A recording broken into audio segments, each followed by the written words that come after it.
In a number of video game RPGs that have the player controlling a number of party members, there's often a system that tracks the approval rating of the main player character held by the other party members. If one character likes being altruistic and another prefers always being paid for the job, when the player refuses payment from a very poor quest giver, the first will add approval to the rating, but the other will disapprove. There might be other ways to increase or decrease the approval rating, but this is a pretty standard method. When it comes to this game system, you often want party members to have high approval ratings. But there are some games where low approval ratings not only mean that the party member hates the player's character, but also leaves the party entirely. If you refuse to do things their way or consistently behave in a manner opposing their worldview, they up and leave. And hopefully they don't take their equipment with them. Often we think of God in these terms as well, as if His presence in our lives is dependent upon our behavior. We think that if we sin too much, then He'll be fed up with us and leave us to our own devices. And so we try our hardest to achieve His approval and stand in fear when we mess up so badly that we think He'll leave. But in this, we forget the faithfulness of God, His faithfulness towards those who truly follow Jesus. Sure, we might have to deal with consequences for sin, but even if there is distance in the relationship, it is in order to call us to a closer relationship with Him, to restore the proper relationship with our loving Savior and Holy Creator. In our series through the book of Samuel, which we're calling A Song of Failures and Hope, we've seen that one of the major themes of the book is that, despite the problems of this life and the human evil that brings them about, God's king will reign and bring restoration to His humble people. And for the most part, we've looked at the problems of this life brought about by the sin of other people, by enemies of God, by those other people who refuse to follow God's ways. But in our passage for this sermon, 1 Samuel chapter 10, verses 17 to 27, we're going to look at the faithful work of God despite our own sinfulness. God's restoring work, His plan to bring hope to a lost and dying people, continues on even when we fail Him. His plan doesn't hit a barrier just because we fail to live up to our end of the relationship. God is faithful and is ever ready to help us even in the midst of our failings. We may fail, but God still gives us hope. He is faithful in His restorative plan, even when we reject Him and His ways. And we can see this aspect of God in His dealings with the Israelites after they rejected His kingly protection for the protection of a human king. 1 Samuel chapter 10, verses 17 to 21. Now Samuel called the people together to the Lord at Mizpah, and he said to the people of Israel, Thus says the Lord, the God of Israel, I brought up Israel out of Egypt, and I delivered you from the hand of the Egyptians and from the hand of all the kingdoms that were oppressing you. But today you have rejected your God, who saves you from all your calamities and your distresses, and you have said to Him, Set a king over us.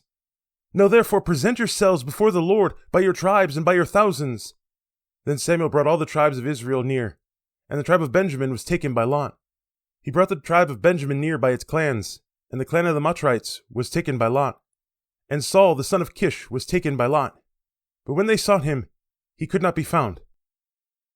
Remember, back in chapter 8, the leaders of the Israelites had asked Samuel to give them a king. Even though he warned them of the take that the human king would do, they still asked for the king. They repeated their request. And God told Samuel to give the people what they wanted because they had rejected the very one who had protected them from the beginning of the nation. Then in chapter 9, in the first half of chapter 10, we saw that God had chosen Saul to be this first king. Samuel had even anointed him in secret, because God is at work even when few see His work happening. But now has come the time when part of what God has been doing in secret is revealed to the nation as a whole.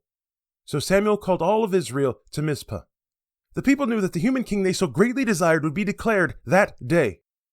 Pretty much only Samuel and Saul knew that this whole event was to prove Saul's kingship to the rest of the nation.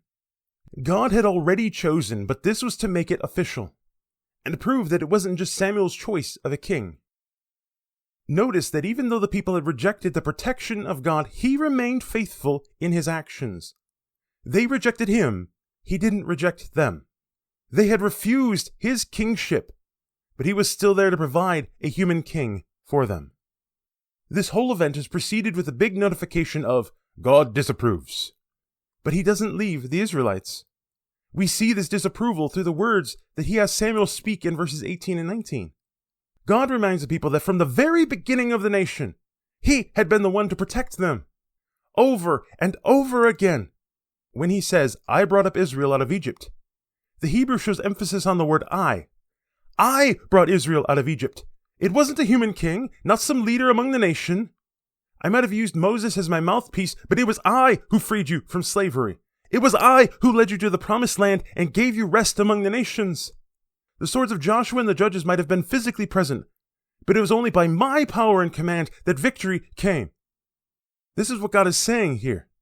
It's an emphasis of showing that God has been the faithful king and provider that the people have wanted all along. But they have rejected him. They chose to have a less powerful, fallible human leader be their hope of peace and salvation. They've rejected the one who has proven to be their savior over and over again. All for one who will never be as faithful as God always has been and always will be. They've rejected the one who stood ever faithful in order to put hope in someone else. We do this too. Far too often. We trust in money or political systems or various people who are just as fallen, broken, marred, and scarred as we are.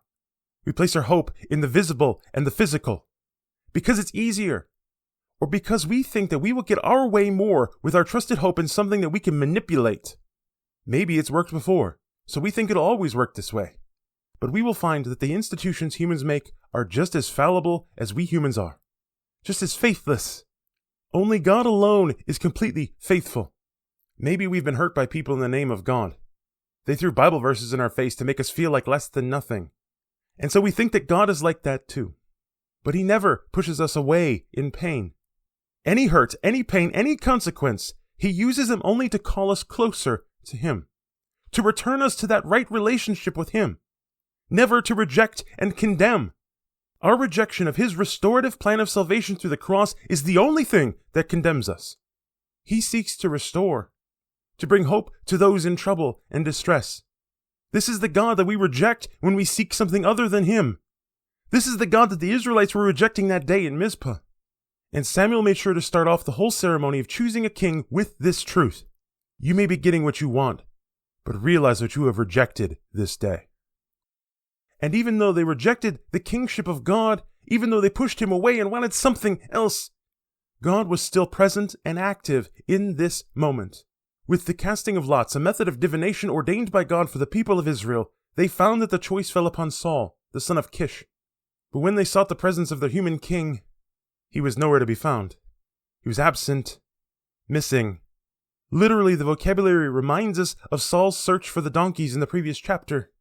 They sought him, but he was not found. The answer to their call for hope was already found lacking from the very first moment. And notice where the people turn the very second that their chosen option fails.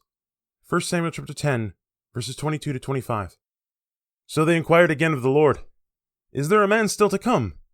And the Lord said, "Behold, he has hidden himself among the baggage." Then they ran and took him from there. And when he stood among the people, he was taller than any of the people from his shoulders upward. And Samuel said to the people, "Do you see him whom the Lord has chosen? There is none like him among all the people." And all the people shouted, "Long live the king!" Then Samuel told the people the rights and duties of the kingship, and he wrote them in a book and laid it up before the Lord. Then Samuel sent all the people away, each one to his home. The Israelites' chosen king is nowhere to be found. He'd just been shown to be the human king that they wanted, but was already absent, unlike God, whom the people had rejected. The God whom they turned to so quickly once their plans failed. Look at verse 22. They can't find their king, so they ask their rejected king and God to help them find him. And what does God do? Does he roll his eyes and huff at them, cross-armed? Does he tell them that since he's the king they wanted, they should find him themselves? Does he laugh in their faces because the human king they wanted so desperately to be the representative has immediately failed them? No. He gives them an immediate response. Tells them right where to look. Saul's hidden himself among the garrison's equipment. An interesting thing about this word for hidden himself is that this is the same word used of Adam and Eve after they had sinned, when they hid themselves from God, shamed for their rejection of God's command. Maybe there's an interesting point to be had here. Yeah, the relationship with God had to change because of this rejection. There are consequences, but God has a plan to restore this relationship, a plan that flows through the seed of the woman and through the kingly line of Israel. Sure, the human body of Jesus is a descendant of David, not Saul, but the role of king enters the history of Israel because of this shameful moment where the people rejected their king. He uses this event of the people's failure to put his hope-filled plan into action. Despite our failings, God is still at work bringing his restorative plan into action. Our sin, our faults, our failures don't keep God from working in our lives. If we stand humbly before our God, continue to seek him, even after having rejected him, he is there working his restorative plan in our lives. He will answer, even when our human-guided choice fails us. This is the God we serve, the one we worship, the faithful one who is there, on his throne with open arms. But even after God had proven to the Israelites that he was still there, they continued their rejection of him. They ran to the place that God had told them Saul was hidden. They were like, "Thanks, God, now go away." And they ran away. They were so quick to beg for help, so quick to turn to him when they didn't know what to do. But now that they knew the direction that their plan was, they ran. They ran toward it and away from God. In verses 23 to 24, we see an issue that Samuel and the Israelites will continue to have. An issue of image that brought this whole thing about. They had wanted a king who could stand impressively before the other kings and nations. They were worried about how things looked from the outside. And while we'll see in a few chapters what God thinks about looking at the outside instead of the heart, they haven't learned that part yet. For now, let's just notice what the people felt made Saul seem to be so good of a choice for king. He was taller than any other Israelite. He certainly stood with an impressive figure. No doubt other people would look at their protector of Israel and tremble. There's nobody like him among the whole nation. And the people cried out, "Long live the king! Let the king have life and power and strength, things that will come to fail because of his humanity. Things that are a given for the God they'd rejected as king. God being eternal will never die. God being all-powerful has no worry about his strength. Yet this human king, whom they claim to follow, they ask that he may live long and prosper so that they can live and prosper, when God would have always been this, the one they rejected. After this, Samuel reminded the people of the rights and duties of kingship, all of the judgments of royalty. There's debate among the scholars about whether Samuel is repeating his message from chapter 8, of how kings take, or if he's reminding the people of what God had said during the time of Moses about kings. Deuteronomy 17:14-20 shows us that God knew that kings would reign in Israel. He says there in Deuteronomy that he would choose the king from among the Israelites, and there would be certain things that the kings should and should not do, including write out a copy of the law for themselves, regardless of which option it is that Samuel performs here. The point is the same. There is a new thing going on that differentiates the previous way that God had been leading the nation and how he would do it now. There are new things to understand as the restorative plan of God continues, and it would be kept in a book before God, an agreement signed by the people's acceptance. And then Samuel sent everyone home. The deed had been done, forever unchanging. But not everyone was happy with this choice, because when faithlessness is the problem, even a new choice doesn't fix things. 1 Samuel chapter 10, verses 26-27. Saul also went to his home at Gibeah, and with him went men of valor, whose hearts God had touched. But some worthless fellows said, "How can this man save us?" And they despised him and brought him no present, but he held his peace. Some of the people went with Saul, people whose hearts God had touched. Again, even in this rejection of his kingship, God has remained faithful. He worked in the hearts of mighty men of valor to give aid to the human king. But just as the people had rejected the kingship of God, asking how he could save and protect the nation, so too some worthless men rejected the human king and asked how he could save them. It's not a problem of questioning, not a problem of doubts. Rather, it's a problem of selfish desire for things to go our way. Those worthless men of the Israelites, they wanted someone from their own tribe or from their own family. They wanted a representative that fit their desires most easily, who represented them the best. They wanted to feel representation in their leadership. It's a heart of rejection of anything other than our own way that leads us to reject God and his restorative plan. A heart of pride that keeps us from being the humble people of God.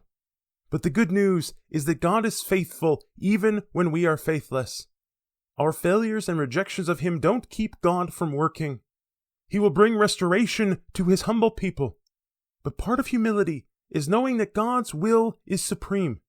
We are not the ones in control. and others can leave if they disapprove. But God does not leave the party, no matter how much He disapproves of our choices. He doesn't leave because it's His actions that guide the story. So when we fall and fail, which we will do often, remember that God does not leave us. He is faithful. This is the hope of God, the hope that He brings, the trustworthiness of the gospel of Jesus. Our sinful action might lead us to terrible choices that have dire consequences, but He will be there to point us toward the direction of His restorative work, as long as we're humble enough to listen. He's right there, still with us. Even if He disapproves of our actions, He won't leave the party. He's still right there.